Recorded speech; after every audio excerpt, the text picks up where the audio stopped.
Views expressed on this program are those of the hosts, guests, and callers, and are not necessarily those of this station, its management, or other advertisers.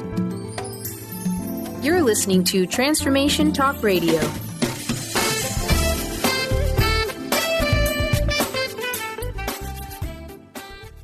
Are you ready to get fired up about Power Up Radio with Dr. Pat?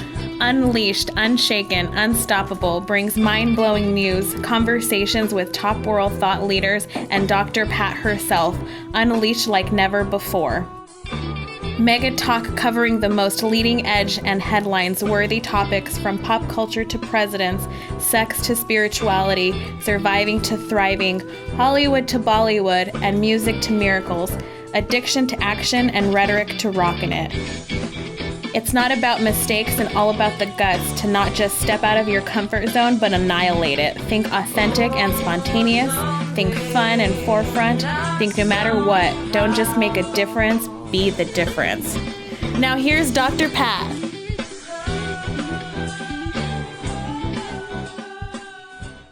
Welcome to Power Up Radio with me. I'm Dr. Pat. I'm also the host of the Dr. Pat Show. And pretty soon you're going to see I've put up our website around this particular show, Power Up Radio with me. It is a show that is a bit different from what many people are used to me doing. First and foremost, what we do is we're taking on some of the more difficult conversations. And the reason we're taking them on is because, let me just say this. I don't know if you all are aware of this, but our news industry, our media industry is in a crisis right now. And let me tell you why. Because anytime that a person with power can come out and threaten a network, like just saying this happened, like my former employer, AT&T, and sort of threaten people that if you don't talk about me in a certain way, or you don't talk about this issue in a certain way, there will be consequences. And if I have the power to unleash the consequences, then one has to ask the question, and I'm not supposed to do that, what the heck is going on? So when I say our media is in crisis, here's what I want to say about us. We're independent. We're an independent talk radio network.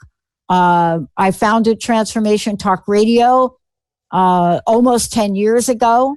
I've been doing the Dr. Pat Show for 15. I buy every hour of airtime you hear. I buy that airtime. And in this day and age, it is becoming more and more difficult to buy airtime or to promote your message. Now, clearly, we are living in the world of podcasting, but everybody will tell you that it costs money to podcast. We are going to be doing something very different shortly. We're going to be finishing our technology, our platform, which is everything to do with opening up the airways to have powerful voices more than ever before. Today's show is all about that. Pay to play. Sexual Harassment American Style with author Tootie Smith joining me here today. But no, she's not just an author. Because I think when you hear that author, you think, oh, she wrote a book. No, she didn't just write a book. Lived a lifetime of what it means to see what's happening in the world and then do something about it. Whether you know what her political career was about, lobbying U.S. Congress at age 29, whether it's forming grassroots groups in the world, whether it's protesting, was elected to the House of Representatives, District 8, all of that. What is it that has been the catalyst for her stepping out in the world? What is it that, for me, that has made me the catalyst for doing a show like this? And I want to thank everybody for the emails that you sent and the messages that you sent regarding the show we did last week. And we're going to be doing more of that. But today, we are literally going to lift up the rock and we're going to see what's crawling out from under it. Tootie, it's great to have you here. Pat, thanks for having me on the show. Can't wait to get started. All right, so let's start with this. I want to ask you a question I've been asking people for a really long time. Given the little bit that I've said about you, just a teeny bit, because you're way more than that, right? I want to know what challenges, what obstacles did you personally have to overcome to bring you to this very moment, right now, right here? Well, I have probably as many failures as I have successes. Yes. Right? Yes. I think most of us, and that's how we learn, is from our failures. I've run for office. I've won as many offices as I've lost. Oregon is very challenging politically right now, and we're getting more challenging. What brought me to write this book is I took a step back because I was raised in the 1970s in the advent of the Equal Rights Amendment and Title IX, and promised so many things be coming our way. And I took a look at what was happening. I thought, holy cow, have we really gone that far? And then the advent, all of a sudden, these cases of sexual harassment and abuse, it just went shooting through our skies like rockets. And I asked myself, well, why? Why is that? Now, I was trained as a journalist. I've had businesses and so forth, but I've been writing since I was in the 7th grade. High school newspapers and yearbooks and on and on and on until I finally got sick of it and went into business. But I've come back to writing.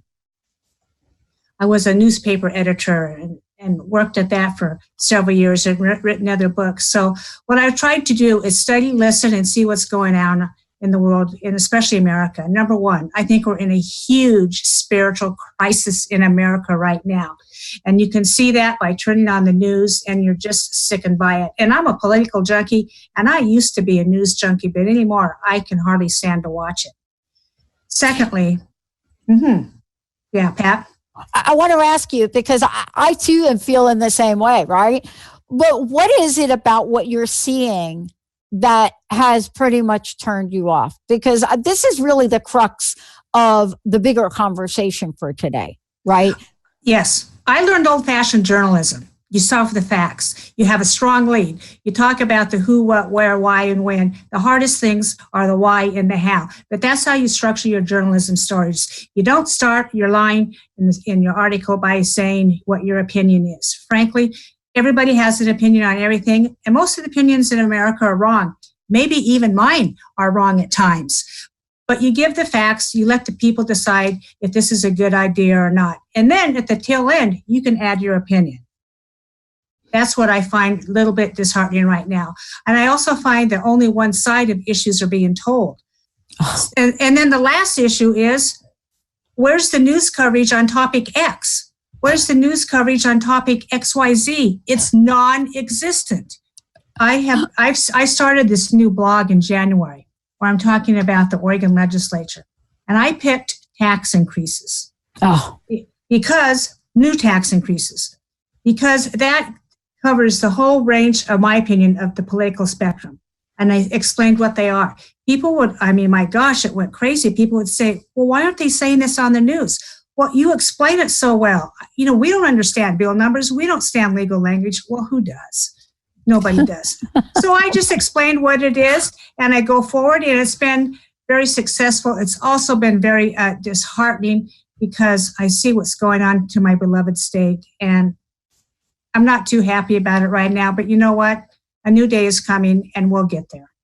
Because you and I, let's take a moment and thank you for that. Thank you for sharing that. Because you and I come from an era, generation where today we have to encourage folks to stand up and have a voice. One of the things I hear more often than not is how difficult it is for people to have a voice. But more importantly, they're looking and they're saying, why? Why do I want to bother? And I'm going back in time, and I was joking on one of the earlier shows today. This is my third hour for the day. And I was joking at one of the earlier shows, and I said, there was a news clip on television. I think it was last night. I don't know what it was. But it was back in the day on Washington, D.C., the protest. And there was one protest in particular that was done on the 4th of July, right? when under, I guess it was Nixon, he wanted to rename or rebrand the 4th of July. So there was this big protest. So I'm watching this and I was like, oh no, I remember that. I was like, OMG, I remember that. Mm-hmm. But I didn't remember it quite the way the news was projecting it, right? Mm-hmm. I don't think we ever do. But here's the question, because we are going to talk about this today. Sexual harassment. It is a term that has been so much a part of my workplace journey. I worked in human resources. It's been so much of a part of the conversation, and yet it's been so little of the conversation. Do you know what I mean? Oh, absolutely. People are scared to death to even say the words. As I say in my book, I told you where it originated in the 1970s of a group of college students wanted to protest. Thank you very much. And it was just organically popped out. The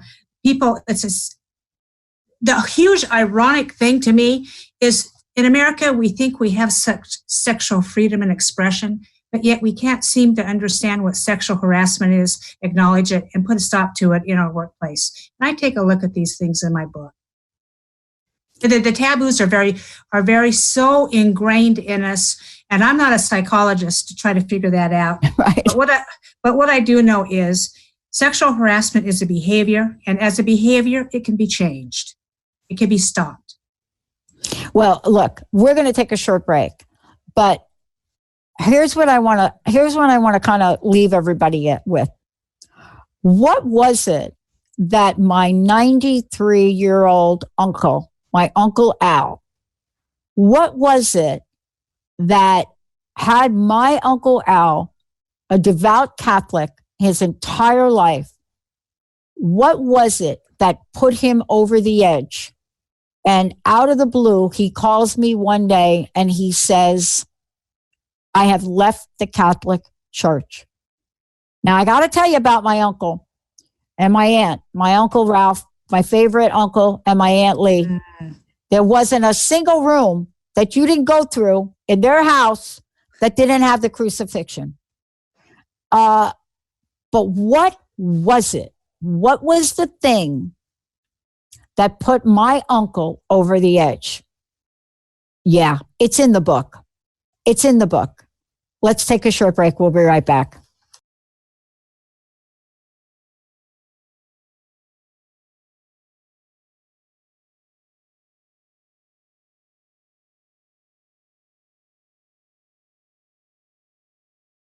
Woodstock. That's what I'm talking about. Hey, everybody, Power Up Radio with me, Dr. Pat. Unleashed, Unshaken, Unstoppable. That's what this show's about. That's what the guests that are on the show are about. We're talking about pay to play. Sexual Harassment American Style with author Tootie Smith. Tootie, look, how can people find out more about you, and also how can they get a copy of the book? Well, it's available on Amazon. That's easy. It's also on a Kindle version. I have a website, tootysmith.com. Go on there. There's a bunch of bios. There's information about me. You can email me from that website. I would be happy to engage in a conversation. Thank you. Listen, my uncle that I talked about, my Uncle Ralph, he had reached the end of his rope. And I remember the call that he called me. Patricia, he says, are you going to do you're going to do a radio show on this? I want you to bring me on your show. And I had brought him on the show to talk about Italian recipes. But he said, we got to talk about this, Pat. You know, he called me Patricia. You've got to talk about this. You've got to talk about what's going on in the Catholic Church. He said, I have left the Catholic Church. I said, you left the Catholic? He says, yes. He said, why wouldn't anybody, this is my uncle now, why wouldn't anybody leave the Catholic Church after that horrific sex scandal? And then he said a bunch of things in Italian. To this day, I still don't know what he said. But you cover this in your book. Mm-hmm. I think it's important for us to talk about it because, one, there aren't enough people talking about it. There aren't enough people angry about it. There aren't enough people that are even looking at what happened, and even to this day, what is happening. But you talk about it. Tell us why you think this was a pivotal point for my Uncle Ralph. It's spiritual. You come to a point you're thinking, man, this is the trusted institution. I've devoted my life to spiritual thought, religious practice, and so forth. And they're doing this to our children. Oh my gosh. I'm a practicing Catholic, and I pretty much was, and I attend one of the better, larger archdioceses in Mount Angel, Oregon. That church so far has not had an issue with this. Praise the Lord. Let's hope it doesn't and go forward. But it just was brought to my attention. And then my dear friend Kelly Clark, who has since passed, he was a legislator. And I served after him in the legislature. After he left that, we became friends. He became a speaker, talked on the subject. And when I was a county commissioner, I even hired him. We had to hire him to do some representation and help us out in several cases. And he was so brave and so criticized at the time in the late 1990s for bringing these cases against the church because he himself was Catholic. He even received his Master's of Divinity later in his life.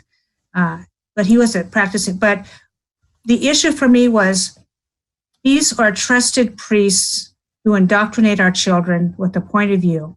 And our parents put trust in these priests. They send the children to say, hey, you obey him, you follow him, and then this horrid thing happens to them that follows them throughout their lives. And the Catholic Church is untouchable. It's untouchable. And I outlined a brief history of the Catholic Church and why that's so. The sexual abuse scandal is still being covered up. There was an independent study, for instance, in the country of Australia, where they identified 4,400 cases of sex abuse by their priests, and nothing had been done, and the Pope had ignored it. Now, when Pope Francis became Pope, I was pretty excited because he kind of appeared to be a little bit more liberal than the rest of them. I'm thinking, well, maybe we'll get some attention on this issue. The Catholic Church can do three things, in my opinion, to stop this sex abuse. Well, they can ordain women as priests, for number one. They can allow the priests to marry, and they need to take a look at their seminary practices and their teachings and how men behave. And the problem with the priests in the Catholic Church, they take a vow of celibacy at the same time they become sexually aware of their own bodies and their own situations. I think maybe that hurts them in the long run. Yeah. I mean, clearly we have evolved as to what we've learned over time and what we've learned about religion and spirituality. And we learned this from other religions, if I might say, that allow for marriage, right? Mm-hmm. We look at the blueprint and we say, yeah. Okay, why does that happen like that over there? And is there another way? And I think we're starting to see the other way. But here's the question that gets raised. Why aren't we hearing more outrage, right? Now, my uncle was one person, but even to this day, right? And you mentioned this in your book, the level of outrage on bad behavior, let me call it that, bad behavior right now in people that are highly visible, right? Whether it be social media, television, radio, highly visible, bad behavior, right? It is off the charts. And today I was reading a headline, and this is all wrapped together. I was reading a headline on Al Franken, and I was shocked at the pressure that he got to resign. And the reason I was shocked about the pressure to resign is because I just didn't hear it for anybody else. I mean, it's like, okay, there's Al, let's get him to resign. And not a single word about the other sexual atrocities that were being made public. Why is that? Where are these multiplicity of standards emerging from? Well, politically speaking, he was a United States Senator, very powerful, and by the way, hugely intelligent. Yeah. I think he was offered up as a sacrificial lamb as a scapegoat, because either the Republicans nor the Democrats want to deal with this issue. I talk about politically what's being done in the United States Congress to help with this problem, and frankly, I'm disappointed. There's not a heck of a lot being done about it. Back when I was 30 years old, we had a senator from Oregon, Senator Bob Packwood, who was accused of sexual harassment of his employees. Back then, it was the same senators, had him resign from public office. And I was shocked. So they know what's going on. And I tell in my book of the men who have had to resign that knew about it. Frankly, other resignations took place that we don't know about or the real reasons behind it. But if you look at the statistics of the United States Congress, it's representative, I think, wholly of America. And there are probably one-third sitting male members of the United States Congress who have engaged in sexual harassment of some form during their careers, and they've skated. The fund that they set up by their lawyers, the slush fund to pay out claims of women who made sexual harassment with our tax dollars, and then they made it secret, which is against the Constitution of the United States. I am appalled. And then they say, well, we're going to have trainings for our new employees, and that's how we're going to deal with sexual harassment. They need to start looking at laws that govern everybody in America. For instance, I believe we need a universal law that defines rape. If we can't even define rape at the federal level, like we can murder, kidnapping, RICO charges, bank fraud, and if we can't even define rape, how can we begin to even look at sexual abuse and define what sexual harassment is on a much lesser scale? Yeah, look, I'm on the same page as you, and I really want to point to a couple of things you reference in the book, because this is really the crux of this for me. You talk about, first of all, I love the book. I love the way you really not just write about it, but you reference information, data, and studies. You say this one thing. I want to talk about this because this really is going to point to the crux of what we're going to talk about when we come back from break. And yes, I am going to talk about Supreme Court Justice Kavanaugh when we come back. One study goes as far to say that a look or a gossip is considered a form of sexual harassment. The strict technical definition can cut both ways, and this author remains guarded as to the degree to which such conversation should be measured. With that in mind, these researchers define sexual harassment in 7 different ways. Here we go. 1, unwanted touching. 2, offensive jokes, remarks, or gossip directed at the study subject. 3, offensive jokes, remarks, or gossips about others, right? Like some person's not even in a room. Number 4, direct questioning about a subject's private life. Number 5, staring or invasion of a subject's personal space. Hello, Joe Biden. 6, staring or leering at a subject in a way that made her uncomfortable. Oh my God, I don't even know where to begin with that one. 7, pictures, posters, or other material that a subject found offensive, right?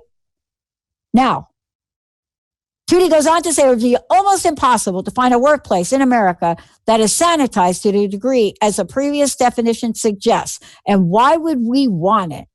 Now, that is a big tenet of behavior to consider. When we come back, we're going to talk about what my guest predicted in the pendulum swing to the side of zero tolerance. And we're going to do a sanity check on that.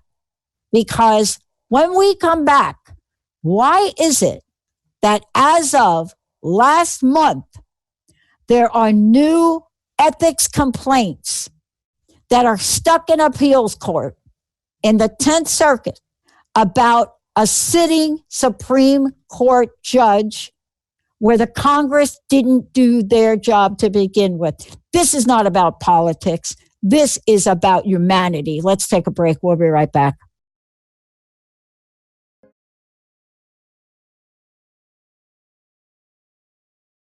Everybody, hey everybody, welcome back. Look, for more information about Power Up Radio, go to the drpatshow.com. And what you're going to do is you're going to be able to see a replay of this show and all the Power Up Radio shows here, as well as you can subscribe to iTunes and so forth. Today, it's all about pay to play. Sexual Harassment American Style with author Tootie Smith. But beyond being an author, this is somebody that has lived a lifetime of speaking out, lived a lifetime of looking at where we are as a country and how we treat women, right? Where we stand with that, and today we're taking on some very important topics around this because, one side of this is we've become so desensitized to it that we've changed the rules of the game. And Tootie, here's what I want to say to you. I had a big argument with some of my colleagues here about a year ago when they were thinking of declassifying narcissistic personality disorder. And their argument was that we need to declassify it because there's so many folks that have it that it's become now normal. And I said, hello, look it. If everybody becomes a murderer, what do we do? Declassify? What are we going to do in the psychology realm? No, Don't declassify it. Are we heading down the same path where we've either turned a blind eye or we basically are afraid or we just don't think we could win? And I talked about before the break, Kavanaugh, and, this has not gone away. The ethics complaints that Kavanaugh faces are news. Look, if you go back to April and May, there is a giant battle with the U.S. Supreme Court Justice Brett Kavanaugh, right? Who is facing what serious 10th Circuit Judicial Council orders that were filed, right? To hear about actions and complaints that are still being filed against him. Yet, everybody in there that talked about Susan Collins, everybody in there that was like, if we find out, we're going to do something, they are missing in action. So let's talk about this and what it is that we expect the American people to do when our lawmakers are not even doing it. That's a good question. What do we do? Well, we stand up and write letters, we protest, we do all these things. Yeah, our voices are still not heard. I think until we quit sending incumbents back to office, term limits will solve a lot of this problem. Term limits somehow are not constitutional. In Oregon, we have term limits on every elected official except for our legislature, which is a really sad thing. Term limits will do much to do this. Regarding Kavanaugh, I tell you, I watched both sides of that whole thing. I watched Dr. Christine Brazen testify and what she was saying, the questions, and I physically got sick to my stomach. I watched Dr. Kavanaugh, and I was appalled because I didn't know a man, Supreme Court Justice probable, could sit there and cry and wail like a baby for however long. And I thought his behavior was absurd. And at that point, I came to a realization. He knows he's not going to get the nomination, so he's going to do what he can to protect his reputation. I firmly believe he thought he wasn't going to get the nomination. And then I started asking a few questions on my Facebook because I wrote this book. And what I saw from that is people took sides immediately, and they were hard, took positions on this particular nominee, and they were unyielding. I saw people lose friendships. I saw people defriend people. I had one of my good friends told me, don't even talk to me about this because I support X person in this. And I'm not going to say who that was because in the end, I really don't know. And I don't think any of us really know at this point. Let's go back to Senator Dianne Feinstein. She knew about this allegation months and months and months before she brought it up. I think if she would have brought it up at the end of spring or the beginning of summer, whereas we could have had a proper investigation, not this 1 week situation where they bring in, a dozen Justice Department lawyers, and then they extended a week or two because we're under this deadline because of the election. That was a decision that somebody made on the Democrat side. Let's wait to the very last minute and we'll take down the nominee. There's no way he can survive it. Well, guess what? It backfired. He survived it. What should have been done is a proper investigation where they looked at everything. And as far as I know, the only thing they could come up with was something that he may have done in high school. And that brings up another question. Is high school behavior off the limits or isn't it? Mm-hmm. I always thought that when you were 18 years and younger, you were a minor and therefore protected. I cringe to think how many people are in very powerful positions, have done very well for themselves and have helped others. I cringe to think, should they be accountable for something stupid thing they did in high school? Now, with Judge Kavanaugh, it may be part of a larger behavior pattern. I don't know. But I will say, for a very long time, this issue split the country in half, and it broke my heart just seeing it. Yeah. Yeah. And so here's the follow-up to that. This is now, here's where we are. Because while we now understand that, a court of appeals in the district circuit, right, pretty much dismissed the complaints. What we know is that there was no merit for them to do that. So here's what I love about us in this country. When something like this happens, there's somebody out there that says, no, not on my watch. And so now, as of May, there is a new push to review the judicial misconduct complaints. Mm-hmm. And these judicial misconducts are not about that hearing. These are really misconduct complaints about his behavior. And here's where we are with this. This is the macro of the micro that goes on in the workplace in this country on 24/7. Here's what I mean. I'd love for you to weigh in on this. What I mean is we're watching a process where a body of people take a look at something and decide there's no merit in it. And then these people try to push it along. And most of the time, these are people that are making decisions that in their own case, especially when it comes to women, right, mm-hmm. are mostly men. Mm-hmm. And yet, we go through this due process, and generally speaking, we don't have a way to step back. But I will tell you that what's happening with this one case, completely unnoticed, where Justice John Roberts referred these complaints, because they were made to him, to the 10th District, we are now seeing, right? We're now seeing that Bates has shown up and said that these judges should not be able to evade ethics inquiries. But what does that mean? It means exactly what you talk about in your book. What happens when due process doesn't come due?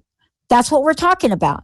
We're talking about that then. We're talking about that now. We're talking about that as we sit and speak today, where we're not willing to really look under the rock. And so in your book, where you say, I predict the pendulum swings to the side of zero tolerance for any conversation based upon the differences of men and women, the healthy workplace relationships could become stifled, unproductive, lacking, right, in good energy. Mm-hmm. We humans need to feel worthy. Mm-hmm. Fear of messing up is a big predictor of behavior. Do we women want that? And you say, no, of course not. But what will we do? What we do want is for the crap to stop and for the good men to step up and help where women can't. Bada bing, bada bam. Well, that's exactly right. I quote a lot of men in here. One man in particular, a PhD in one of the California universities, says, he felt bad. He felt bad because this is a man's issue. This isn't a woman's issue. This is a man's issue, and it goes to our behavior, and we know it's wrong. We do need the good men to step up and help women with this issue. We cannot do it alone. I just think men don't know what to do. I think now when you talk about how the pendulum has swung, a lot of them in these workplaces, because I talk to them, are scared. Golly, do I say this or do I say that? Here's a perfect example. I'll use my husband. We've been married 40 years. He works for a very large federal government agency, and he's a supervisor. He's been married to a woman for 40 years. He understands women. He has all kinds of women around him. Somebody will come in a new dress and a new outfit, and he'll say, well, you look really nice today.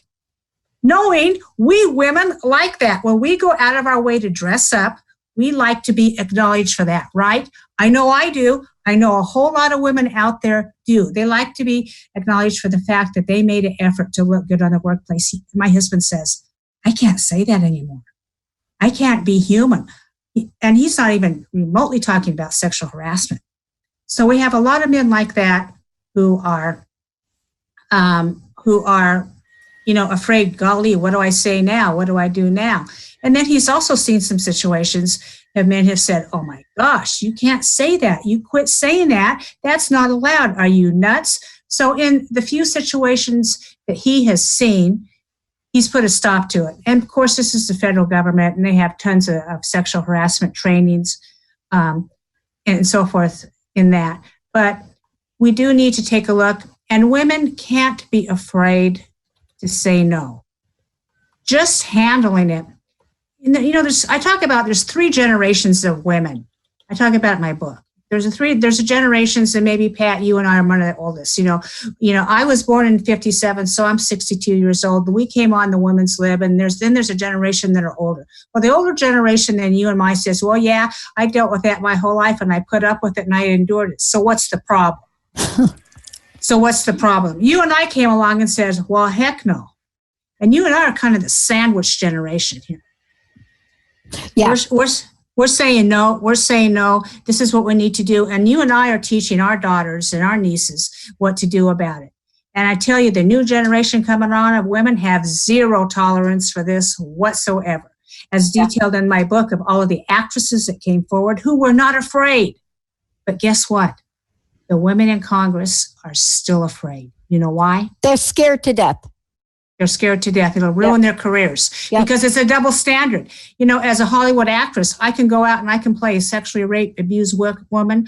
I can win an Academy Award. Yeah. However, if I'm sitting in the United States Congress or senator and I come out and say, and more are starting to say it, by the way, oh, I was sexually harassed as when I was in this profession before I became here. There was such a stigma attached to that there is no wonder.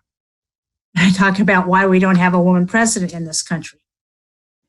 Because the critics will say, if you couldn't stand up to your rapist or your attacker, how are you as commander-in-chief going to stand up to a foreign country wanting to bomb the country? You're just not tough enough.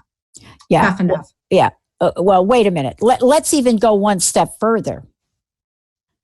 I talk to young women, and I shared this story not too long ago. And I was working with the group of women that I work with, and I was talking about, I said ERA. And they thought I was talking about the NRA. And I was saying to them, I was talking about the ERA and the fact that perhaps this year will probably, they said, what are you talking about? I said, I'm talking about the Equal Rights Amendment. And they said, for who? I said, for women. Women in this country don't have equal rights. They looked at me and they said, no, that you're wrong. So, serious. This was like the conversation we're having. So the question came up, and I heard this on a show. And I don't even know whose podcast it was, but the gentleman said, I have a very good reason why women should not be president. First of all, they don't have equal rights to men. Why do we think that they should be president? And so here we have generations that don't get that women in this country still do not have an equal rights amendment. We don't know that, right? Because That's we're right. living in illusion. But here talks to your point. This is really got the hair on the back of my neck up. This guy, this George Nader guy, who was shipped off to Virginia, right? On child pornography charges, was a key Mueller witness. And I had a moment where the news kind of blew by this, and I haven't been able to find this out. So did we, because for me, this is the reason why we have to move forward. Did he get immunity or some form of immunity on pornography charges for his testimony? Oh. And I'm like, wait a minute. Some things have got to be sacred here, right? And my friend who is an attorney said, Pat, you're living in a dream world. You know, we let rapists off if we can use them as key witnesses. And I thought to myself, if these are the kinds of agreements we made to gather evidence, we better do something with the evidence in that report. Because there are just some things that I don't believe that we should forget about zero tolerance. Possession, reproduction, and distribution of pornography, child pornography. In Virginia, that is a serious crime. But more importantly, how does that even happen here? How does it get to the place where, if in fact it's true that there was a bargaining chip on this, have we lost our way? I do believe so. In the beginning of the show, I said it's a spiritual awareness and crisis in the country that I think has gripped us in this area. I know we've got a few minutes left. I want to talk about a number of other key points that you talked about during the show, and I want to get to them. One is, how do we, as women, and I know we have to count on our male counterparts, but I also think that we as women have to really do something about what we're afraid of. It is totally disempowering. We will forever be shackled, right? What have you seen, and what would you say to the women listening to this to help them take steps to their own freedom around this? I outline steps in 2 chapters in my book on exactly what to do. Get it, read it. I know the Kindle version is fairly cheap. Follow those steps.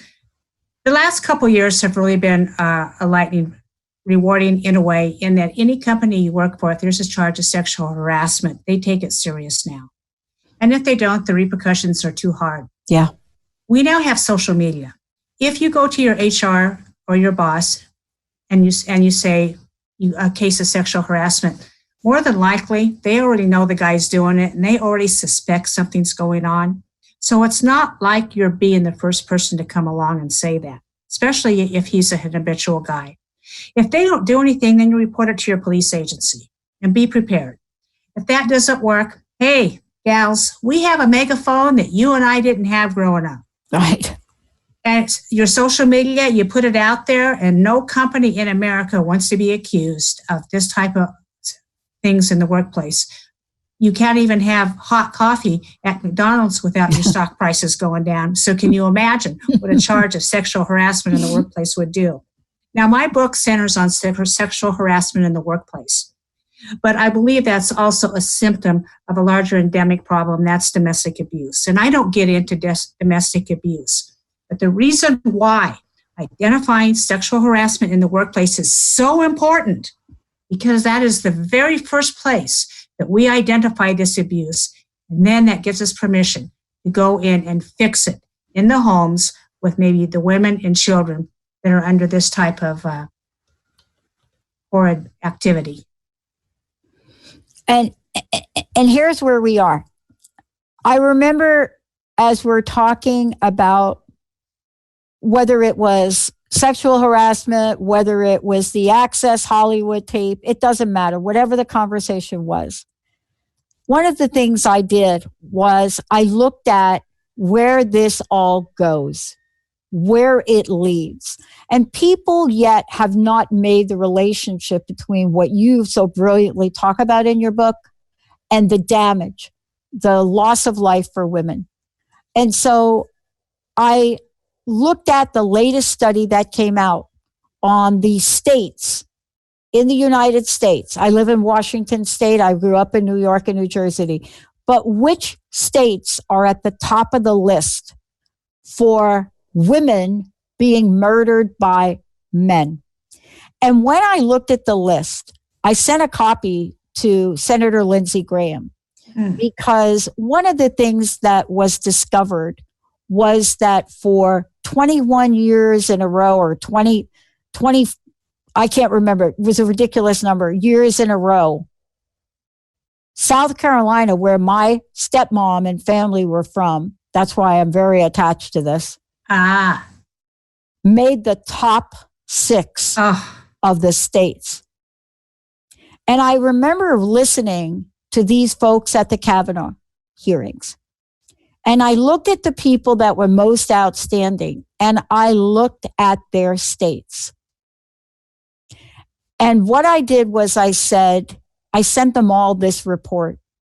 And every time Lindsey Graham or any of them say anything contrary or against women and women's rights, I send them their version of the report, because there's a direct correlation for those that spoke for Kavanaugh and their listing in this report of women murdered by men.